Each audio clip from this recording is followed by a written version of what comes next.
Hello guys and welcome back to another video. Today we're going to be taking a look at the new Akko V3 Silver Pro switches and why I think these are probably the best budget switches for gaming purposes. These switches start at a price point of $13.99 for 45 packs. They are a linear switch with an operating force of 40 grams, a 3.3mm total travel distance, and a 1mm pre-travel distance. What makes these switches super fast is the fact that the pre-travel distance is only 1mm. Now on most switches that is going to be around 2mm, and most switches have a 4mm total travel distance, which means in games like Valorant or rhythm games or anything that requires precise and fast inputs, these might have a little bit of an edge over other switches. Now of course if you went for like a Wooting 60HE, that kind of blows this out of the water, but in terms of actual mechanical switches, these are probably going to be your best bet, especially because of the price point and how good they sound. When it comes to the sound side of things, these do lean towards the clackier side. They do have a long pull stem as well. When it comes to the feel side of things, I do think these feel quite smooth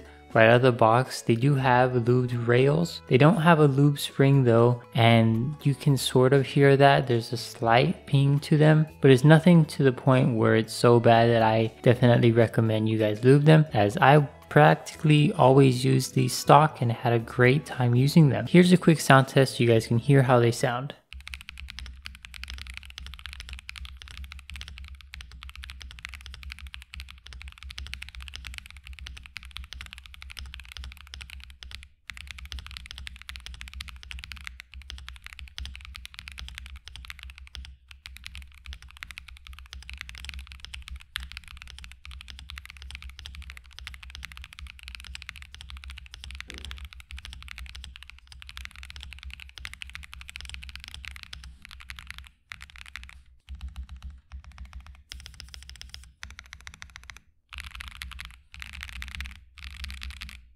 Now, in my opinion, I think they sound pretty good. They feel pretty good, but you also have to understand this is definitely targeted toward a specific kind of audience. If you're not the type of person that likes fast switches or is a heavy typer, don't even think about getting these switches. They are super fast. They are very light as well. Both of those things combined into one basically creates this very snappy, speedy feeling switch. And if that's not something you're looking for, then I definitely recommend checking out Akko's V3 Cream Yellow Pro switches instead, as they're quite similar, but they don't have that super short pre-travel distance. If you are interested in these, I'll be leaving a link to them in the description below. But let me know what you guys thought about the Akko Silver Pro switches in the comments down below, and I'll see you guys in the next video. Peace.